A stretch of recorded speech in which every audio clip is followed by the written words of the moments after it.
I wanna battle the very best, like no one ever has. To bond them all is my test. Something, something, something. Battlebond! Let's look at spoilers!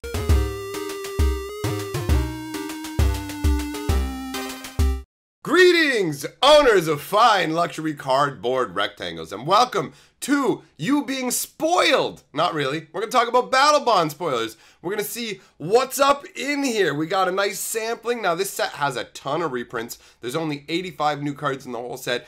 Obviously, we don't have the hoily spoily here. We only have a little bit, but we're going to go through, I don't know, it's like, what, 15, 20 cards maybe? Let's crack on in and see what's on offer. We've got Archfiend of Despair coming in to start with, and look at that artwork, man. I love that. He's got this crazy, like, chain whip double sight. Like, that weapon looks pretty unique. I dig it. He's got that crazy green glowing rune on his chest. Looks pretty intense. All right, so what do you get? 8 mana gets you a 6/6 flyer. Your opponents can't gain life. At the beginning of each end step, each opponent loses life equal to life that player lost this turn. Ooh, man, that's pretty juicy. All right, that is King Cube worthy faux show. I'm not surprised that's mythic. Next up, Dwarven Lightsmith. All right, we got another new card, and this one is a common 5 mana for a 3/4. It's got a Cyst, which is another player can pay up to 5 of this spell's cost. Well, that's interesting. Obviously, your opponent's not going to want to, but I mean, this is meant for team games, right? So that's pretty cool. I like the idea of your opponent being able to help pay for your spells. Not your opponent. You're a teammate.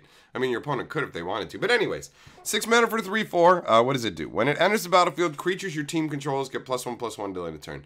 Okay, so I mean, overall ability-wise, it's actually kind of boring. I mean, it illustrates what Assist is, so that's cool. But the artwork looks pretty cool. That guy does definitely, I mean, he does look like he looks like a cleric that's enchanting that hammer. I'm down. All right, not too shabby. And the whole, like, setting behind him looks pretty dope as well. Although it does kind of look like he has, like, a Space Marine boot on. Then we've got Layin Renda. 1 black, 1 colorless for a 1/3, and it's rare. Whenever your opponents are dealt combat damage, if any of that damage was dealt by a warrior, you draw a card and you lose a life. Oh, all right, man. That seems pretty solid, actually. That doesn't seem too bad at all.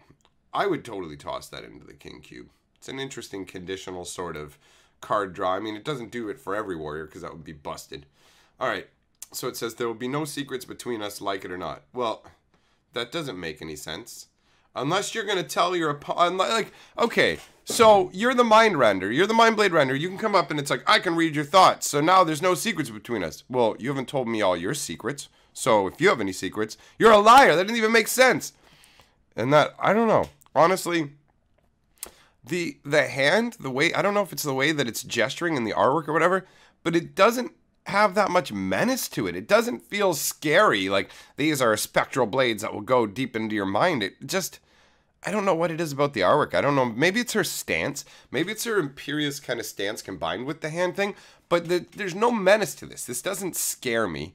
And what the hell's an Asura? Is that like some kind of astral warrior? Well, that's curious. Well, that's something to be discovered. All right, let's move on. All right, we've got Verges The Veil, which is 1 black, 2 colors for a 1/1.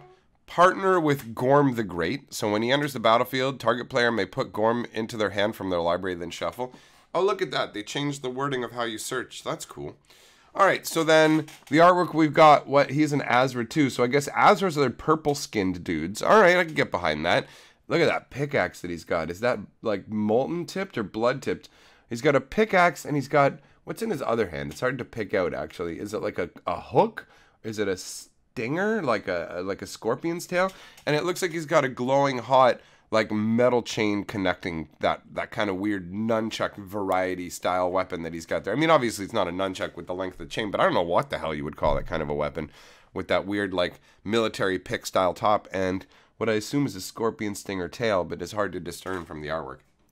All right, so he's 1/1 Death Touch. Whenever he deals combat damage to a player, that player loses half their life rounded up.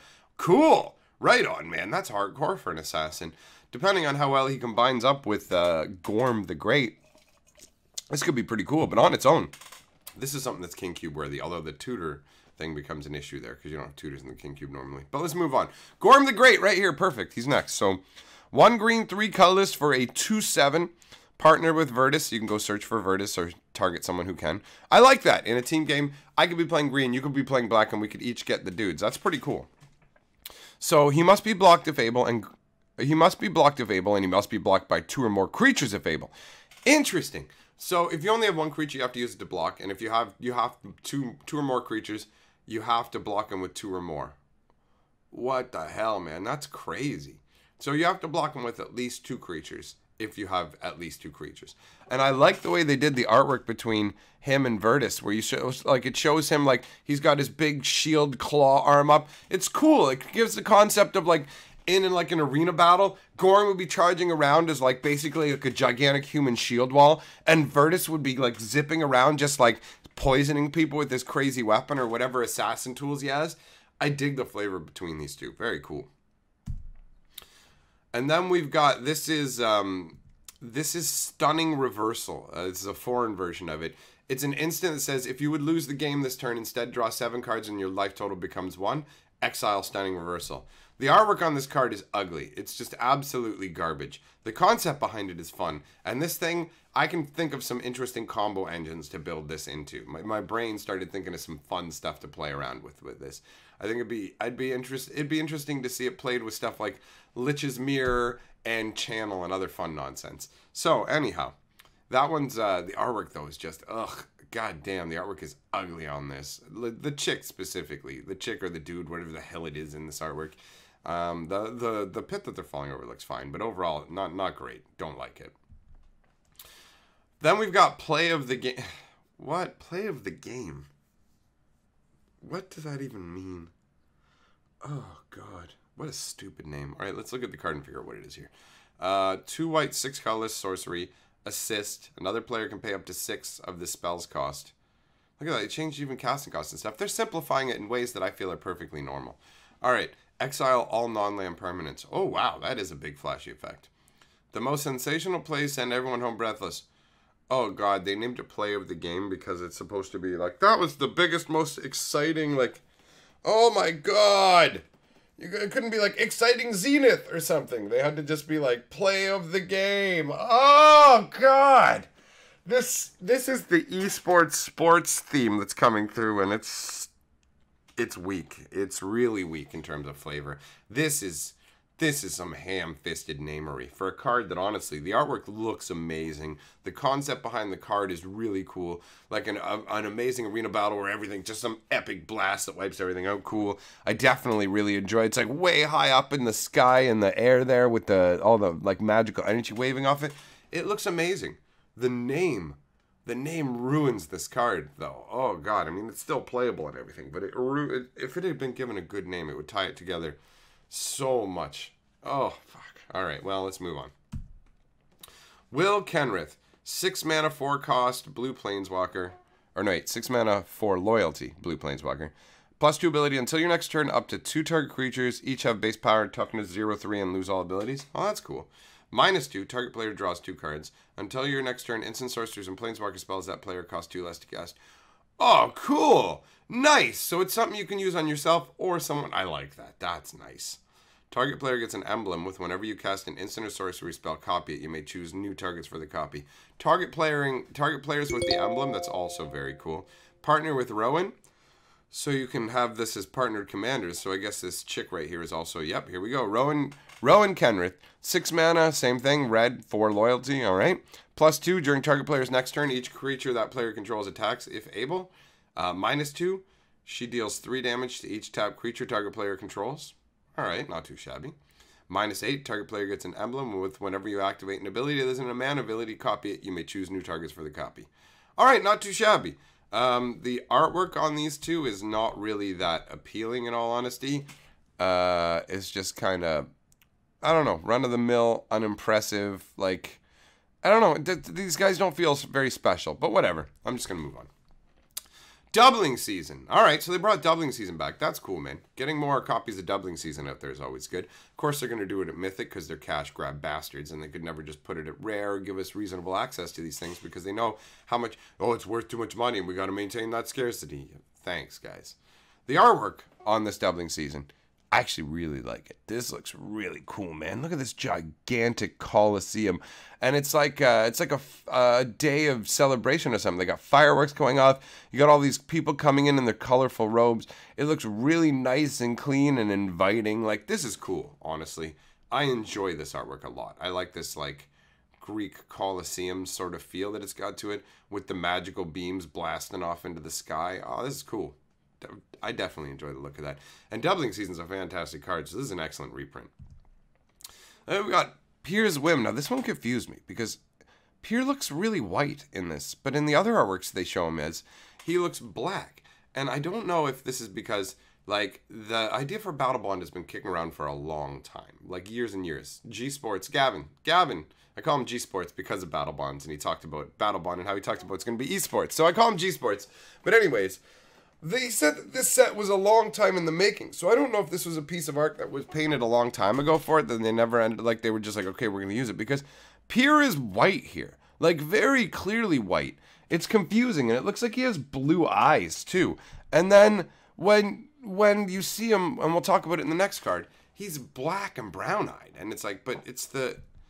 Isn't that the same guy? Like, is that Pier's friend? I genuinely don't understand. Like, they changed the way he looked completely. So this feels like it might be old artwork, but I definitely enjoy it. 1 green, 3 colorless. For each player, choose friend or foe. Each friend searches your library for a land card, puts into the battlefield tapped, and shuffles their library. Each foe sacrifices an artifact or enchantment they control. That's cool. I like that the artwork conveys the destruction of artifacts by it being put in Toothy's mouth. All right. You don't know who Toothy is, but that's one of the next spoilers we're going to talk about here, because I had seen these earlier. That was one of the first things. I saw these floating around on Twitter. So Pier and Toothy I already knew about before we started doing this. So Pier, imaginative rascal, 1 green, 2 colorless, and he partners with Toothy, which means you can go for Toothy or get someone else to search for Toothy. If one or more counters will be put on a permanent your team controls, that many plus one of each of those kind of counters are put on that permanent instead. That's an interesting and cool ability. I like it, and I enjoy the whole, look, someone else can search their deck for Toothy. And I enjoy the artwork that conveys, like, he's holding the giant tooth and he uses it to create Toothy, the imagination. Now, it'd be cool if you could see, like, the one real tooth that was, like, fit into the artwork, because we're going to look at Toothy Imaginary Friend. Now, 4 mana for a 1/1, and he partners with Piers, so you can go and look for a Pier, or somebody else can. And you can see, too, if you look at Toothy in this artwork, he looks a lot more liquid and illusionary than he did in that previous one, when it was the Piers Whim. But anyways, Pier is, it's amazing to me how different they look. But like Toothy, look, he's way more vicious. He has much more teeth and he just looks more intense than the original version. But either way, his ability is when you draw a card, put a +1/+1 counter on him, and when he leaves the battlefield, draw a card for each +1/+1 counter on him. This guy has King Cube written all over him. He's amazing. Gonna have to find a workaround for the partner thing. All right, then we've got reprints like Eager Construct. This is incredibly boring to me. 2 mana for a 2/2 that scries when it comes into, everyone can scry when it comes into the battlefield. Loyal to a fault that anticipates its master's every need. It's like, all right, whatever. Not very exciting.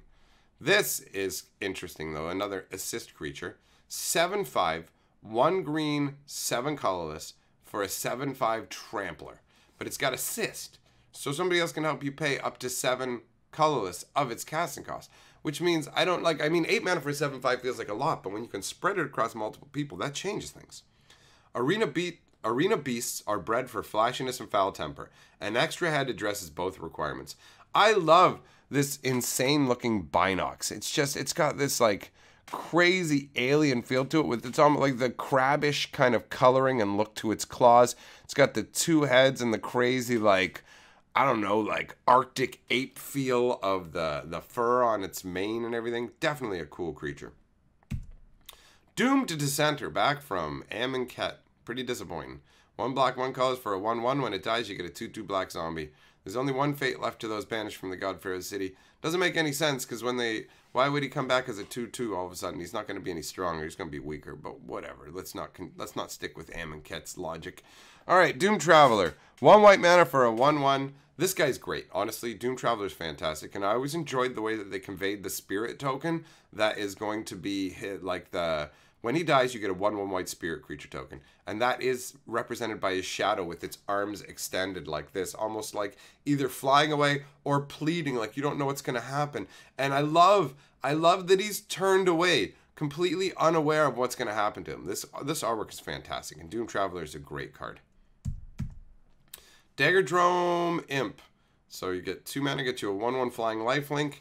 One of the reasons why open air markets close at dusk, kind of boring. I don't know. It's like, whatever, sure. Expedition Raptor. Speaking of boring, oh god. 5 mana for a 2/2 flyer. When it enters battlefield, support 2. Yeah, whoop-de-doo. Rushblade Commander. Here's a new one, guys. 1 black, 1 red for a 2/2. Warrior your team controls have haste. I like a quick victory, more time to celebrate. That's cool. The artwork definitely has a massively haste feel to it, so I dig that. And like another Asura with that purple skin. And since we're perp here, down with the Asura, as long as I don't have some stupid story behind them. Next up, Shoulder to Shoulder. 1 white, 2 colorless, sorcery, support 2, draw a card. Well, I mean, I guess when you're guaranteed to be playing multiplayer, these sort of things become a little more powerful. Seagate may have fallen, but we still stand, we still fight. Yay, another card with Gideon punching. Woo! Oh, look at him, man. Look at his Saral and everything, back when he still had a weapon. All right. And we got Centaur Healer. 3 mana for a 3/3. When it enters the battlefield, you gain 3 life. And that's it. It's not very exciting. Let's move on.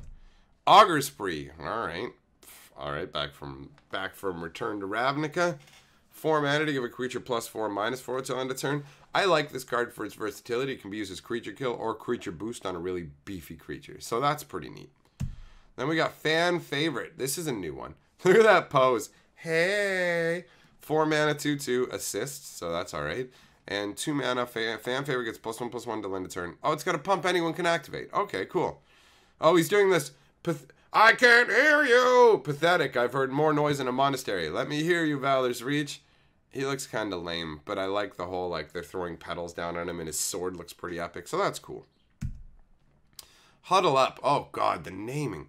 The naming for some of this stuff, guys, is so weak. It's so brutal. Play of the game, Huddle Up, the sports theme that they decided to layer in like this, it's garbage. Okay, so let's see what this does. 1 blue, 2 colorless, assist. So the 2 colorless can be paid by other people. 2 target players each draw a card. Okay, cool. And actually, you know what? I like the way that the siblings look in this artwork a lot more than on their Planeswalker card. This has a lot more life to their faces, honestly. They look less alien and more human. Are you sure this is going to work? Asked Will. No, said Rowan, but if it does, it's going to be spectacular. You know what? I feel like if it wasn't called Huddle Up, I would like this card a lot more. The artwork's really nice, honestly. I really enjoy the colors of it. And they're colored hands, man. I really like that. His blue fist looks absolutely incredible. Her red fist doesn't look nearly as good, but his blue fist down there is incredibly eye-catching. Soaring Show Off. Now, here's how you do something tied to an arena in combat that I enjoy. This concept I like for what you get here. This looks cool. 1 blue, 2 colorless. I mean, you can see just from the name and what he's doing, right? It's just this Soaring Show Off. Like, this is like a fan favorite. This is someone who, like, he's got like a peacock effect. Well done. He is a peacock. That's perfect. He's peacocking. He's flying above the crowd. He's throwing like roses down. Yes, I love it. Okay, so what does he do? When he enters the battlefield, each player draws a card. All right, that works. Some spectators love an underdog, but others are just as happy to support a proven winner.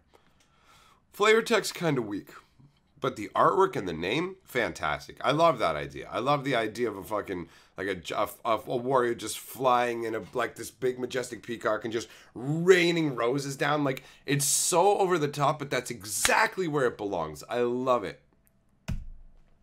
Peregrine Drake. All right, you know what? This is a solid card. I have no idea why it's included in the set. It doesn't make any sense, but it's absolutely gorgeous and a cool card, so no problem. Fertile Ground. 1 green, 1 colorless, enchant land. Taps whenever the land's tapped for a mana, you get an extra mana of any color. And it features a gigantic bee. Look at these bees. There's a whole bunch of bees. All right. The true strength of nature is not the raging storm or the trident rhino, but the inexorable vitality of life. Well, how the hell is there fertile ground all up in an arena? This doesn't... What? What? That makes no sense. All right, moving into lands here. Bountiful Promenade. This enters the battlefield tapped unless you have 2 or more opponents. Oh, that's cool. So these lands, I remember now. Yeah, there's a cycle of these. So they all come into play untapped as long as you're playing in a multiplayer game. Nice. Oh, weird though. I guess if you kill one of your opponents and there's only one left, then it hampers you a bit and they're slower. Interesting. No pilgrimage to Val's Reach is complete without a stroll through its celebrated shopping district. Alright, well, I guess, you know, a shopping district. It does look pretty nice. The artwork is very colorful. I do like the bright colors. Then the names, guys, the names. Luxury Suite. Oh, my God. What is the executive box at the ACC? I do not like this. So this is the red-black land. The view is rivaled only by the decadence of the decor. I can't believe somebody spent all the time to fucking paint this nice artwork and go all this work. And they just, it's a luxury suite. Like, oh, God, I hate you. The artwork's really nice, though. The artwork is fucking beautiful. That would be a nice place to chill in all honesty. See, look at that. Luxury Suite. And the next one's called Morphic Pool. How cool is that name? And look at it. Ancient magic reshaped the stage into a variety of landscapes. This is a stage that's reshaped by magic. That's an ancient pool of magic. That's so cool. Morphic Pool's the black-blue one, and it's so much cooler. Get out of here with that Luxury Suite nonsense. Then we got Sea of Clouds. Again, this just shows how bad Luxury Suite is. Sea of Clouds. Sky bridges from across Kylum converge at the Grand Stadium of Val's Reach. How cool is that? That's way cooler. Give me a break. The Sea of Clouds is all these bridges, and the Luxury Suite is one box? How does that work? Stupid. Spire Garden. This gigantic garden is the same as a Luxury Suite. Fuck you. Alright. From thrilling combat to unparalleled vista, Val's Reach has it all. Yeah, great. This card's great and looks great, but I'm so annoyed by Luxury Suite. It's so fucking frustrating. Alright, well anyways, Spire Garden actually does look really, really nice. Okay, anyways, God, some of the names are terrible, but some of these cards look cool. There's a bunch more reprints coming down the pike. Who knows what we're going to see? I really hate the naming conventions for this set. They're really, really bad. Alright, so that wraps it up. Let me know what you guys think of the spoilers, my friends. Thanks for coming by. We'll see you next time on Luxury Suite Perp. Call me LSP. Hi everyone. Together, we are the 6th color of magic.